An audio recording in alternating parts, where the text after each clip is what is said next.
en la historia de Estados Unidos, siempre el presidente en ejercicio va por un segundo periodo. De hecho, ya es inhabitual que pierda las elecciones, pero que ni siquiera postule es algo prácticamente nunca antes visto, pero que en este caso puntual se fue haciendo una demanda cada vez mayor en la medida que se hicieron evidentes las dificultades del presidente Biden vinculadas con su edad.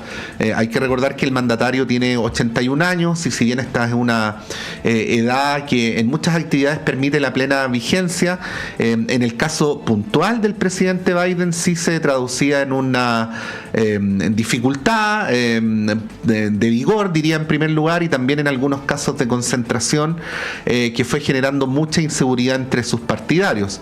En contraste con un Trump que también es una persona bastante mayor, pero que hace gala, por lo menos hasta ahora, de mucha energía. Es por eso que los medios de comunicación más serios, más informados, venían diciéndonos hace algunas semanas que había habido una sucesión de conversaciones al interior del Partido Demócrata, incluyendo al presidente, para ver qué hacer a este respecto. Hay que recordar que además en el contexto de la política estadounidense y del funcionamiento de su sistema electoral, este asunto tiene complejidades porque los candidatos recaudan donaciones para ellos que no son luego delegables, así es que no era tan sencillo ir desarmando la candidatura de Trump por todas estas razones que les estoy contando, de Biden, y por varias otras. Finalmente, el día de ayer, a través de un comunicado, el presidente Biden, junto con decir que ser presidente de Estados Unidos había sido el mayor honor en el cual le había correspondido servir, señalaba que por el bien del país y del Partido Demócrata era preferible dar un paso al costado, y en ese mismo mensaje unge como su sucesor, como su sucesora en este caso, a la vicepresidenta Kamala Harris. Kamala Harris, dirigente de 59 años, que viene del mundo del activismo, hija de un profesor de economía jamaiquino y de una madre que también es profesional, proveniente de la India, y que con esos colores de piel también ha supuesto una mirada contestataria dentro de la política estadounidense. Se le reconoce, si es por hablar de ciertas definiciones gruesas, por estar, entre comillas, a la izquierda de Biden. Siempre ha jugado, vuelvo a insistir, roles más bien empujando y provocando transformaciones, pero también está la duda de si un perfil como este pudiera enfrentar adecuadamente a Trump. Lo que a priori todo el mundo dice es que sí, y que incluso le puede ganar por cuanto se le invirtieron los roles al expresidente y actual candidato republicano, que luego de señalar a Biden como un candidato demasiado viejo, al bajarse el actual presidente, Trump queda convertido en el candidato a la presidencia más longevo que ha tenido toda la historia de Estados Unidos. Así es que pasa de ser, disculpen que lo diga así, el joven a el viejo, ¿no? En esta contienda con una Kamala Harris que tiene 20 años menos que él. Vamos a ver qué es lo que ocurre con esta competencia. Por de pronto es el Partido Demócrata el que tiene que definir un mecanismo de nombramiento de Kamala Harris. Hay que recordar que en el caso de Biden hubo primarias. En este caso puntual no se sabe cuál es la mejor manera de nombrarla porque el Partido Demócrata está contra la pared. No le queda tiempo ya está atrasado en la contienda presidencial, pero al mismo tiempo dicen hay que cuidar las formas y que esto no parezca como un mero ungimiento del presidente en ejercicio. Entonces algún mecanismo tiene que haber, y en eso es que el Partido Demócrata está corriendo precisamente contra el tiempo para poder hacer lo antes posible la oficialización de la candidatura de Kamala Harris como la contendora de Donald Trump en las elecciones del próximo mes de noviembre.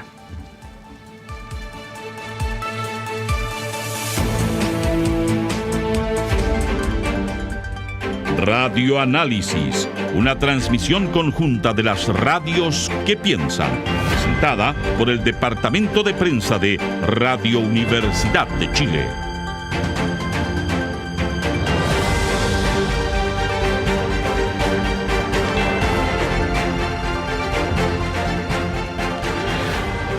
Son las 8:14 y queremos saludar a esta hora de la mañana para hablar sobre seguridad pública al alcalde de Huechuraba, Carlos Cuadrado Prats. Alcalde, muy buenos días, gracias por recibir esta comunicación.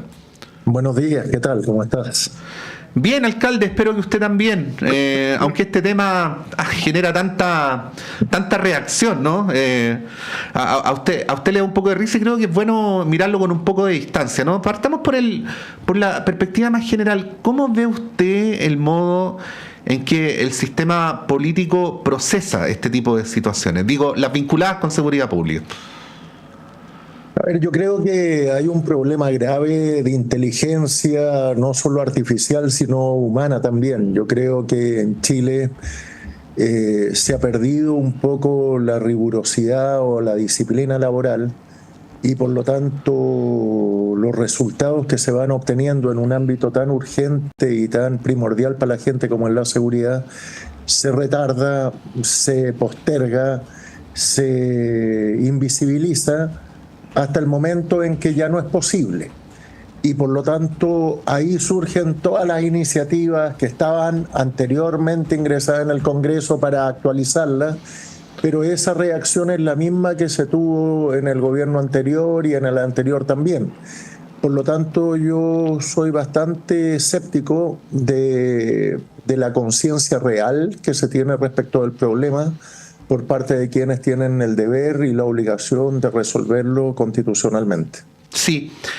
Alcalde, yo entiendo, y seguramente en el caso suyo ni siquiera es necesario decirlo, que la manifestación de la delincuencia y el crimen organizado es una manifestación que, voy a decirlo así, afuera de la casa del vecino y de la vecina requiere una respuesta policial, ¿no? Pero el fenómeno integral dista de ser exclusivamente policial, ¿no? Y a veces pasa que las dirigencias hablan y los periodistas hablamos solo de lo policial y a veces por hablar de lo urgente o de lo más acuciante dejamos de hablar de lo importante, ¿no? O de lo que también es importante, para ser súper preciso con el uso de las palabras. ¿Qué podría decir sobre esto? Porque claro, uno entiende que faltan más comisarías, más carabineros, más presencia policial, en fin. Pero el problema del crimen organizado tiene una raíz en otra parte, ¿no? ¿Qué decir sobre esto?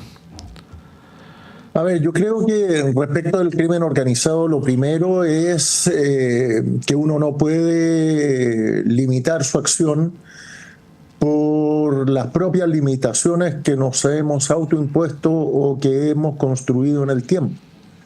Yo creo que el trabajo separado, no coordinado, no colaborativo muchas veces de las instituciones que manejan cada uno a sus encuestas, cada uno dan sus cifras, cada uno muestra los logros individuales y no colectivos, hace que finalmente el crimen organizado sienta que están enfrentando a un adversario que es el Estado dividido. Uh-huh.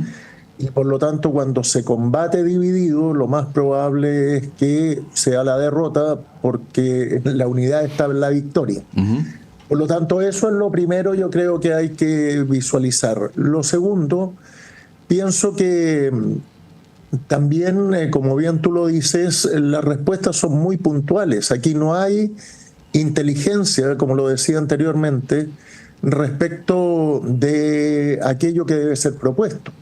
No puede ser que cuando matan 3 personas en el gobierno de la presidenta Bachelet, 4 en el gobierno de Piñera y 5 en el gobierno de Boric, la reacción de senador y diputado sea la misma de hace 12 años. Hay que sacar a los militares, hay que imponer el estado de sitio. Eso demuestra una limitación en la forma de pensar, porque posiblemente lo que están visualizando no es como la gente lo está viviendo. Entonces, cuando uno ve que el crimen organizado se perfecciona en función de los pequeños cambios que hace la legislación y en el tiempo largo, ciertamente uno se da cuenta que los caminos que se están tomando son errados y que si no se actúa con rapidez y con inteligencia, los problemas que vamos a tener en el futuro van a ser mayores. ¿Dónde habría que poner el foco, alcalde, en su opinión? Yo creo que hay una cosa que habitualmente en Chile, en el Parlamento se discute a partir del yo creo, yo pienso, me parece, me dijeron.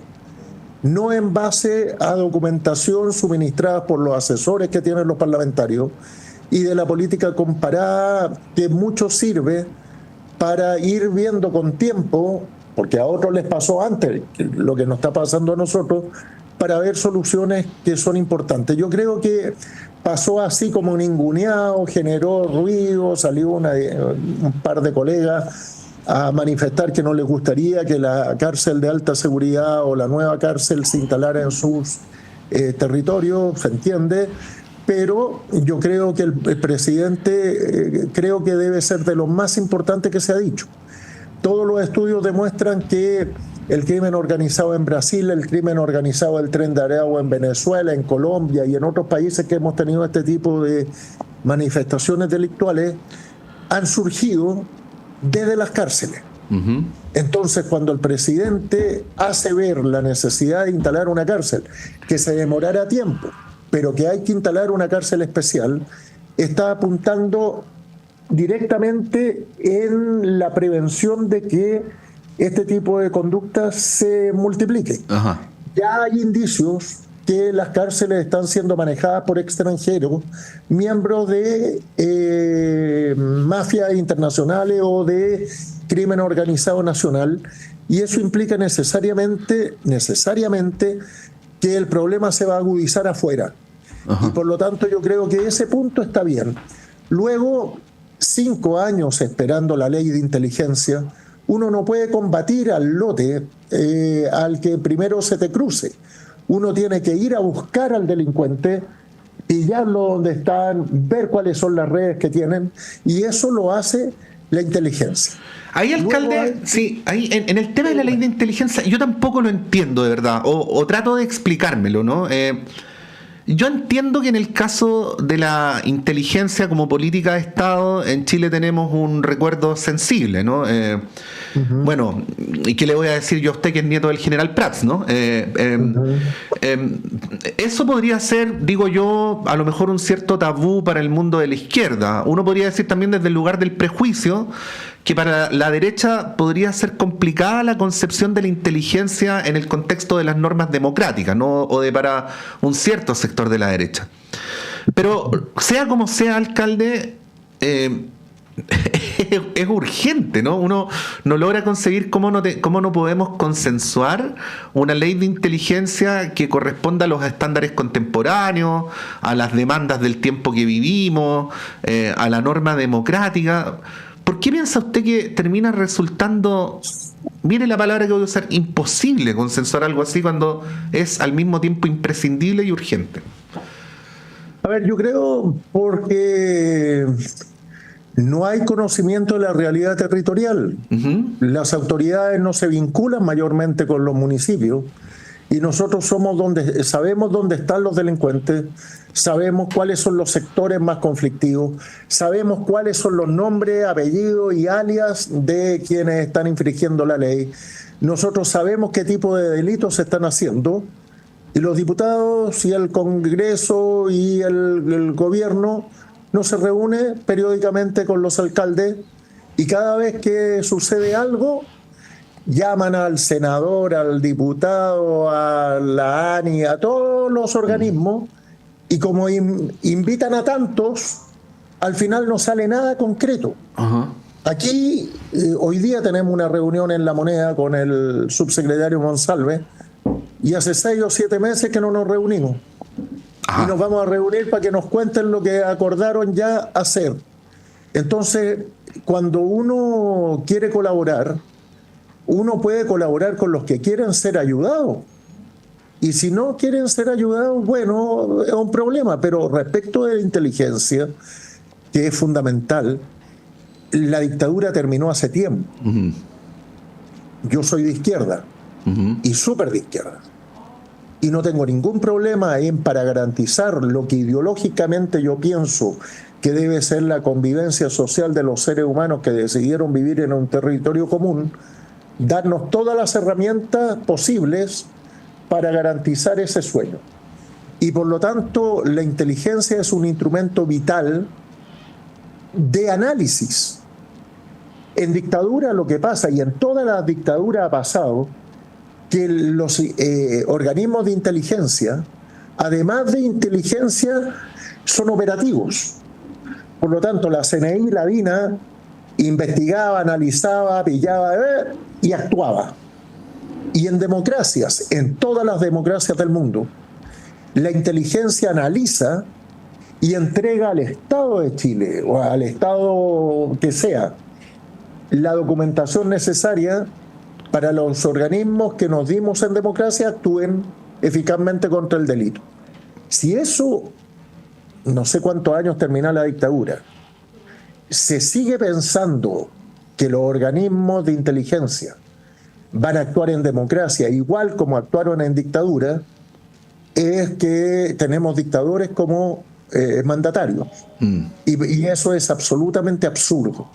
Entonces, por lógica elemental, cualquier atisbo de suponer que se retrotrae la historia a tiempos de Pinochet es un absurdo y es casi una justificación para no hacer lo que se tiene que hacer en materia de inteligencia. Estamos conversando a esta hora de la mañana con el alcalde de Huechuraba, Carlos Cuadrado Prats. Usted decía que no invitan a los alcaldes. No se trata de ponerlos a competir, pero voy a decirlo así. El conocimiento territorial que ustedes tienen es superior al de los senadores, ¿no? Que ese es un saber que no está siendo incorporado en la discusión de política pública, ¿no? Bueno, esos son los absurdos. Yo llevo 12 años y nunca me he reunido con un diputado aquí en mi oficina para tomarme un café o un té. Entonces, cuando luego se discute el tema de la seguridad, se conversa con quienes tienen que votar, que son los diputados y los senadores. Y si los senadores no se vinculan o los diputados no se vinculan con el territorio a través de los alcaldes, difícilmente esas leyes van a responder a las necesidades de los territorios y de la gente que habita en ellos.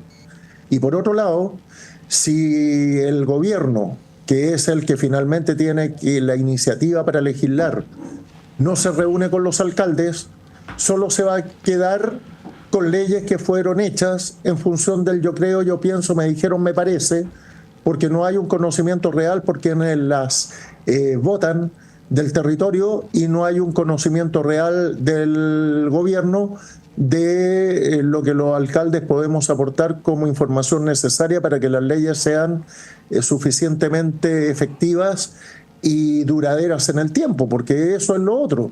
Se están haciendo leyes que son muy de corto plazo, que no tienen mucha relación con lo que se debería hacer en el tiempo y la evolución que tiene el crimen organizado, el delito común, en términos de arma, en términos de número, en términos de focalización, de intereses, es muy complejo y con el nivel de actuación que se ve y de reuniones que se organizan entre los que nunca han podido resolver el problema y sin incorporar a los que nunca han estado y tienen información necesaria para poder actuar bien, difícil imaginar que se va a resolver correctamente los problemas que tenemos. Sí, su opinión del plan Calles sin Violencia, alcalde. Bueno, yo creo que todo suma, todo es necesario. Yo creo que de las cosas más importantes que ha sucedido en el último tiempo fue una decisión de quienes saben de seguridad. Pasó también medio ninguneado, medio cuestionado cuando el general director de Carabineros señaló que a partir de un momento determinado todos los efectivos de las policías iban a poder andar con sus armas y transportarlas sea de civil o de servicio. Y eso ha hecho que muchos de los enfrentamientos que uno ha visto con resultados de delincuentes fallecidos o heridos o repeliendo un asalto o metiéndose en un asalto de otra persona que estaba siendo asaltada, esos son medidas que van dando confianza en los ciudadanos y que garantizan una sensación de seguridad mayor porque sienten que Carabineros está actuando en su justa medida.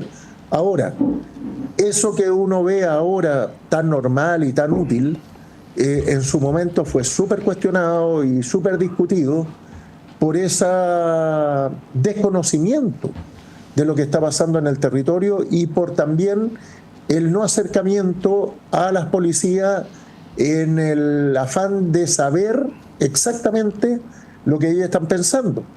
No puede ser que se insista con sacar a los militares a la calle, cuando el comandante en jefe del ejército señaló que no era su función y que no iba a cumplir el objetivo que se estaba señalando. Entonces yo creo que hay que ser respetuosos también desde el Estado o desde el gobierno de las funciones que cada uno desempeña, pero ser inteligentes para poner a todas esas organizaciones, que no son pocas, que combaten la delincuencia desde lo reflexivo, que son las universidades, hasta lo operativo, que son las policías, ponerlas a todas en línea para hacer una fuerza de unidad que permita derrotar a aquellos que ingresan a delinquir, hacer fronteras más seguras, hacer tema de migración más serio, hacer tema de expulsión de los miserables que vienen a matar compatriotas aquí y no a trabajar con mayor facilidad, y así la gente sentiría que el Estado está actuando en defensa de ellos y cumpliendo el deber que les corresponde de garantizar la vida y la integridad física de todos los habitantes de nuestro país. Alcalde Carlos Cuadrado Prats, muchas gracias por esta conversación. Que tenga un buen lunes y una buena semana. Muchas gracias y cordialmente invitado al nuevo planetario de Huechuraba, que es el más moderno de Sudamérica y que posiblemente va a hacer que los jóvenes piensen de una forma muy distinta a como hoy se está pensando en Chile, y quizás también a partir de ahí surjan nuevas ideas y nuevas alternativas para combatir el delito. Oiga, pero qué gran noticia, alcalde. Cuente al tiro dónde va a quedar, si ya está inaugurado. A ver, hoy día usted está moviendo la cámara. Massa, ¿Ya? Ahí te estoy mostrando. Frente a su oficina, ahí lo vemos, sí. Al lado de mi oficina. Es el más moderno de Sudamérica, tiene capacidad para 93 personas. Ya estamos pasando a los niños por abajo de la cúpula. Ajá. Los vieras tú cómo sueñan, estiran las manos tratando de tocar las estrellas. Yo creo que es una forma de sacar de la caja a los niños para que piensen distinto, y creo que es una forma educativa, multisensorial, que hace que podamos soñar con un futuro mejor para nuestra gente y para todo. El presidente Allende en algún momento habló de los planetarios que había visto en Europa.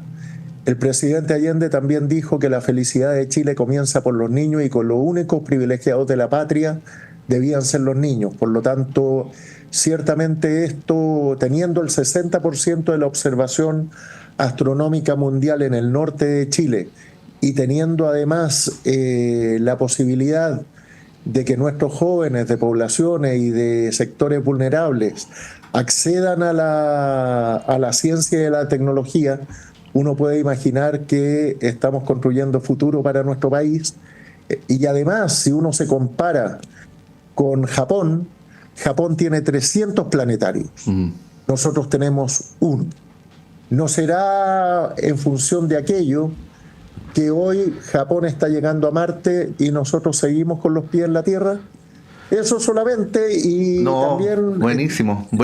Bueno, va el profesor José Massa hoy día, profesor de nuestra universidad también, así es que qué gran noticia para los niños de Huechuraba. Qué bueno, alcalde, nos alegramos así muy sinceramente de aquello. Y cordialmente invitado, cuando quieras, me llamas, nos ponemos de acuerdo y te muestro cómo funciona. Voy a ir, le voy a escribir. Sí, fantástico. Y alcalde, que esté muy bien. Buenos días.